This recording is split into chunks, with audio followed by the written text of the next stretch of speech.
ለኛ ነው ማዘን፣ ለኛ ነው ማልቀስ። የሚሰማን ስለቀረብን ነው። ምን የሚያጓጓ ምን የሚያስመኝ ነገር አለ?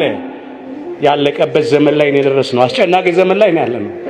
ዛሬ አሁን የሰማሁት ነው መምህር ዘላለም ወንድሙ ወልደ ሰማዕት አርፈዋልና ያው እንደምታውቁ በጣም ወደ 25-30 ዓመት ሲያስተምር በትምህርቱም በህይወቱም ነውር ያልተገኘበት ወንድማችን ነውና ብዙ ሰው ከዚህ ቤተክርስቲያን ውስጥ እየኖረ ወጥቷልና ሳይጠፋ ሳይለወጥ ያስተማረ መምህራችን ነው። አንደበቱም ሳይለወጥ ሃይማኖቱ ሳይለወጥ በህይወቱ ነውር ሳይገኝበት አበል ሳይቀበል በራሱ ትኬት እየቆረጠ በገንዘቡ የሚያስተምር መምህር ነበር። እሱ አርፏል። ነፍሱን በአጸደ ገነት ያኑርልን፣ መምህራንን ደግሞ ይተካልን። እኔ ይሄ የሽኝት ስነ ስርዓት ለዘላለም ተክሊሉ ጭምር ነው፣ ሰርጉ ጭምር ነው። እውነቱን ለመናገር ተክሊል እንደፈጸመ ሰርጉ እንደሆነ ጭምር ነው ማምነው በበኩሌና ሁላችሁም የዛ እምነት አላችሁ አምናለሁ፣ ትጋራላችሁ። ስለዚህ በያላችሁበት ኮሚቴው የሚሰጠውን ሐሳብ ጠቅላይ ቤተ ክህነቱ አስቦበታል። አዲስ አበባ ሀገረ ስብከት ብፁዓን ሊቃነ ጳጳሳት አስበውበታል። በእውነቱ 5-6 ጳጳስ ያጣን ያህል ነው የምንቆጥረውና እግዚአብሔር ያጽናችሁ፣ እግዚአብሔር ያበርታችሁ። በያኔ ይሄ ሞተ ስጋ የነፍስ ከስጋ መለየት ወደኛ መቼ እንደሚመጣ አናውቅም። አለን ስንል እኮ ነው መልአከ ሞት ይመጣል ባላወቅነው ሰዓት። ግድግዳ አካላችንን ይምሳል፣ ነፍሳችንን ከስጋችን ለይቶ ይወስዳል። ያኔ ጨርቄን ቅሌን ማቄን ማለት የለም። እየተማርኩ ነው ልመረቅና ደግሞ አሁን አግብቻለሁ እስቲ ልጅ ልውለድና ልጆች ወልጃለሁ ላሳድግና ልዳርና የለም። ቀኗ ከደረሰች በቃ መሄድ ነው። ስለዚህ ምን አድርጉ? ተዘጋጅታችሁ ኑሩ። በሃይማኖት መዘጋጀት፣ በምግባር መዘጋጀት፣ ንስሐ መግባት፣ መጽናት፣ መቆም። እግዚአብሔር ለሁላችንም ጽናቱን ይስጠን። ሞት አይቀርም። ሰው በረሃብ ይሞታል፣ በበሽታ ይሞታል፣ በመኪና አደጋ ይሞታል፣ በጦርነት በሰዎች ይሞታል፣ እንቅፋት ሞቶ እንሞታለን፣ መራቃችን ትን ብሎን እንሞታለን። ከመጣ አይቀርም። ግን ሃይማኖትን አጽንቶ ምግባርን አቅንቶ ለንስሐ የሚገባ ፍሬ አፍርቶ የአምላክን ቅዱስ ሥጋና ክብር ደም ተቀብሎ ተዘጋጅቶ መሞት ደግሞ መታደል ነው። ሞት እረፍት ነው። ስጋችንን ነው የሚገድሉት፣ ነፍሳችንን የት ያገኟታል? ስጋችሁን የሚገድሉትን አትፍሩ ይላል። ነፍሳችሁን መግደል አይቻላቸውምና ይላል ቃሉ የማቴዎስ ወንጌል ምዕራፍ 10 ቁጥር 28 ላይ። ስለዚህ ስጋችንን የሚገድሉትን አትፍሩ፣ ይልቅ አምነን እንሞት። እግዚአብሔር ለሁላችንም ጽናቱን ይስጠን። ተተን እየሰከርን ልንድን አንችል፣ እያመነዘርን ልንድን አንችል፣ ዳንኪራ እየረገጥን እየጨፈርን እየደነስን ልንድን አንችል። የጻድቃን ዘር ግን ይድናል ሲል የጻድቃኑን መንገድ ስንከተል፣ የጻድቃን ዘር የሚድነው በጻድቃን መንገድ ስንሄድ ነው። እግዚአብሔር በመንገዳቸው እንድንመላለስ ሁላችን ጌታችን መድኃኒታችን ኢየሱስ ክርስቶስ በተሰዋበት በዕለተ ዓርብ ማለት ነው 9 ሰዓት ቅዱስ ነፍሱን ከቅዱስ ሥጋው በስልጣኑ ለየ። በአካለ ነፍስ ወደ ሲኦል ወርዶ ከሲኦል ከባርነት ቤት ነፍሳትን ነፃ አወጣ። ማዕዶት ሆነ፣ መሻገር ሆነ። ከሲኦል እጅ እታደጋቸዋለሁ ከሞትም እቤዣቸዋለሁ ብሎ በነቢዩ በሆሴዕ ላይ አድሮ እንደተናገረ ትንቢተ ሆሴዕ ምዕራፍ 14 ቁጥር 13 ላይ ያን ጊዜ እንዲህ ይባላል አለ፣ ሞት ሆይ መውጊያ ወዴት አለ? ሲኦል ሆይ ድል መንሳት ወዴት አለ እንደተባለ እስራኤልን ከፈርዖንና ከሰራዊቱ እጅ ነፃ እንዳወጣ አዳምና እኛ ልጆቹን ከዲያብሎስና ከሰራዊቱ እጅ ነፃ አወጣን። አችን ተነስተን ከርኩሰታችን ተቀድሰን ወደ አባቶቻችን ወደ ካህናት ቀርበን ኃጢአታችን ሁሉ ተናዘን ቅዱስ ሥጋውን በልተን ክቡር ደሙን ጠጥተን መንግሥቱን እንድንወርስ ስሙን እንድንቀድስ ኃያሉ እግዚአብሔር አምላካችን ይርዳን። እግዚአብሔር አምላካችን በቸርነቱ የሁላችንንም መጨረሻችንን ያሳምርልን። ባካችሁ እናስተውል። ጊዜው አጭር ነው። ወጥቶ መግባት የለም፣ ተቀምጦ መነሳት የለም። እድሜያችን ከሸማኔ መወርወሪያ ይልቅ እየቸኮለ ነው። ከሚሮጥ ሰው ይልቅ ፈጠነ ነው። አሁን ታይቶ ኋላ የሚጠፋ እንፋሎት ነው። የጠዋት ላይ ጤዛ ነው ሕይወታችን የምንነጻው፣ ከርኩሰት የምንቀደሰው ክቡር ደሙን ስንጠጣ ቅዱስ ሥጋውን ስንበላ ነው። እባካችሁ የበይ ተመልካቾች አንሆን። በዓል በመጣ ቁጥር ስናከብር ደስ ይላል።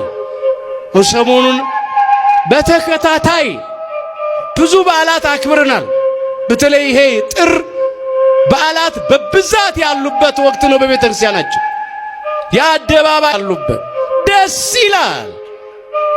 ግን ስንቶቻችን በዓላችን የእግዚአብሔርን በግ የአምላካችን የኢየሱስ ክርስቶስን ቅዱስ ሥጋውን እየበላን ክቡር ደሙን እየጠጣን አከበር ነው? በዓሉ ትርጉም የሚኖረው ሥጋውን እየበላን ደሙን እየጠጣን ስናከብረው ነው። ከዚህ ውጪ ግን በሌላ መብልና መጠጥ ብቻ ከሆነ በዓሉ ልማድ ነው የሚሆነው፣ ትርጉም የለውም። ብዙ ጊዜ የምንገኘው ሌላ ቦታ ነው። በእኛ ዘንድ ወደ ካህናት ቀርበን ኃጢአታችን ሁሉ ተናዘን ቅዱስ ሥጋውን በልተን ክቡር ደሙን ጠጥተን መንግሥቱን እንድንወርስ ስሙን እንድንቀድስ ኃያሉ እግዚአብሔር አምላካችን ይርዳን። እግዚአብሔር አምላካችን በቸርነቱ የሁላችንንም መጨረሻችንን ያሳምርልን። ባካችሁ እናስተውል። ጊዜው አጭር ነው። ወጥቶ መግባት የለም፣ ተቀምጦ መነሳት የለም። እድሜያችን ከሸማኔ መወርወሪያ ይልቅ እየቸኮለ ነው። ከሚሮጥ ሰው ይልቅ ፈጠነ ነው። አሁን ታይቶ ኋላ የሚጠፋ እንፋሎት ነው።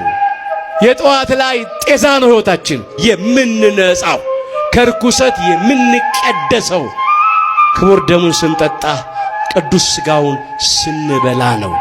እባካችሁ የበይ ተመልካቾች አንሆን። በዓል በመጣ ቁጥር ስናከብር ደስ ይላል። ሰሞኑን በተከታታይ ብዙ በዓላት አክብረናል። በተለይ ይሄ ጥር በዓላት በብዛት ያሉበት ወቅት ነው። በቤተ ክርስቲያናችን የአደባባይ ያሉበት ደስ ይላል። ግን ስንቶቻችን በዓላችን የእግዚአብሔርን በግ የአምላካችን የኢየሱስ ክርስቶስን ቅዱስ ሥጋውን እየበላን ክቡር ደሙን እየጠጣን አከበር ነው? በዓሉ ትርጉም የሚኖረው ሥጋውን እየበላን ደሙን እየጠጣን ስናከብረው ነው። ከዚህ ውጪ ግን በሌላ መብልና መጠጥ ብቻ ከሆነ በዓሉ ልማድ ነው የሚሆነው፣ ትርጉም የለውም። ብዙ ጊዜ የምንገኘው ሌላ ቦታ ነው። በእኛ ዘንድ ይሄ አይደረግ። አሁንም እባካችሁ እናስተውል። ጊዜው አጭር ነው። ወጥቶ መግባት የለም፣ ተቀምጦ መነሳት የለም። እድሜያችን ከሸማኔ መወርወሪያ ይልቅ እየቸኮለ ነው። ከሚሮጥ ሰው ይልቅ የፈጠነ ነው። አሁን ታይቶ ኋላ የሚጠፋ እንፋሎት ነው። የጠዋት ላይ ጤዛ ነው ሕይወታችን። ተሰባሪ ሸክላዎች ነን። የመስከረም የጥቅምት አደይ አበባዎች ነን። ዳር ላይ የለም፣ ታኅሳስ ላይ የለም። አሁን የለም፣ አበባው ጠውልጓል፣ ደርቋል፣ ረግፏል። የኛም ሕይወት እንደዚህ ነው። ሞት እደጃፋችን ላይ ነው ያለው። የምንሰማው አስደንጋጭ ነገር ነው በየቀኑ። ስለዚህ ሁል ጊዜ ተዘጋጅተን ልንኖር ያስፈልገናል። ራሳችንን ከሕይወት ምግብ ከቅዱስ ሥጋው ከሕይወት መጠጥ ከክቡር ደሙ ከልክለን ልንመላለስ አይገባንም። በተሰጠን ጊዜ ሃይማኖታችን አጽንተን ምግባራችንን አቅንተን ለንስሐ የሚገባ ፍሬ አፍርተን እንደ ቸርነት ነው እንጂ እንደ በደላችን አይሁን ብለን በተሰበረ ልብ በተዋረደ መንፈስ በትሕትና ሆነን ወደ ሕይወት ምግብ ወደ ቅዱስ ሥጋው ወደ ሕይወት መጠጥ ወደ ክቡር ደሙ እንቅረብ። ያን ጊዜ አምላካችን የዘላለምን ሕይወት ያድለናል። ሥጋው ደሙን እየተቀበልን ያለነውን አምላካችን እግዚአብሔር እስከ መጨረሻ ቅታ ድረስ ያጽናን። ከቅዱስ ሥጋው ከክቡር ደሙ ርቀን ያለነውን እግዚአብሔር በሰጠን ዕድሜ ለንስሐ ያብቃን። ነዋ በግኡ ለእግዚአብሔር፣ የእግዚአብሔር በግ እነሆ። የዮሐንስ ወንጌል ምዕራፍ 1 ቁጥር 29 ሁላችን ከውድቀታችን ተነስተን ከርኩሰታችን ተቀድሰን ወደ አባቶቻችን ወደ ካህናት ቀርበን ኃጢአታችን ሁሉ ተናዘን ቅዱስ ሥጋውን በልተን ክቡር ደሙን ጠጥተን መንግሥቱን እንድንወርስ ስሙን እንድንቀድስ ኃያሉ እግዚአብሔር አምላካችን ይርዳን። እግዚአብሔር አምላካችን በቸርነቱ የሁላችንንም መጨረሻችንን ያሳምርልን። ወንዶቻችን አሁን በሁለት ልብ እያነከስን ነው። እንደ ገበቴ ላይ ውሃ እየወላወልን ነው። ነፋስ እንደሚወዘውዘው ሸንበቀው ወዲህና ወዲያ እየተወዘወዝን ነው።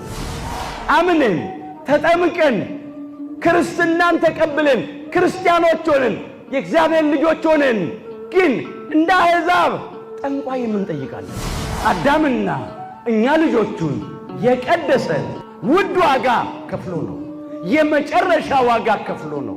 መተኪያና መለኪያ የሌለው ዋጋ ከፍሎ ነው። ቅዱስ ሥጋውን ቆርሶ ነው የቀደሰን። ከእግዚአብሔር በላይ የምንወደው ነገር ካለ እሱ ጣዖት ነው። ከኛ ሕይወት መወገድ አለበት። በቂም በበቀል የኖርንበት ዘመን ይብቃ። በመለያየት በመበላላት በመነካከስ በጎጠኝነት የኖርንበት ዘመን ይብቃ። አንዳንዶቻችን እኮ አሁን በጎጠኝነት እስበስ በመለያየት እየፈረስን እኮ ነው። በወንድማማቾች መካከል ጠብን የሚዘራ እግዚአብሔር አጥብቆ የሚጸየፈው አጥብቆ የሚጠላው ይሄን። እንደ ኢትዮጵያውያን አንድ ነን። ደግሞ የኢትዮጵያ ኦርቶዶክሳዊ ተዋሕዶ ልጆች አንድ ነን። በአንድ መስቀል የዳንን ከአንድ ማኅፀነ ዮርዳኖስ ከአንድ ጸጋ መንፈስ ቅዱስ ዳግም በጥምቀት የተወለድን በአንዱ ሜሮን የከበርን ከአንዱ ኅብስት ከቅዱስ ሥጋው ከአባቶቻችን ከካህናት እጅ ቅዱስ ሥጋውን የተቋደስን ከአንዱ ጽዋ ከክቡር ደሙ ከወንድሞቻችን ከዲያቆናት እጅ በርፈ መስቀል ክቡር ደሙን የቀመስን ብዙ ብልቶች ስንሆን በክርስቶስ አንድ አካል የሆንን የአንዲት ቤተ ክርስቲያን ልጆች አንዲት ርስት ገነትን ኋላም መንግሥተ ሰማያትን ተስፋ አድርገን የምንጠባበቅ ነን።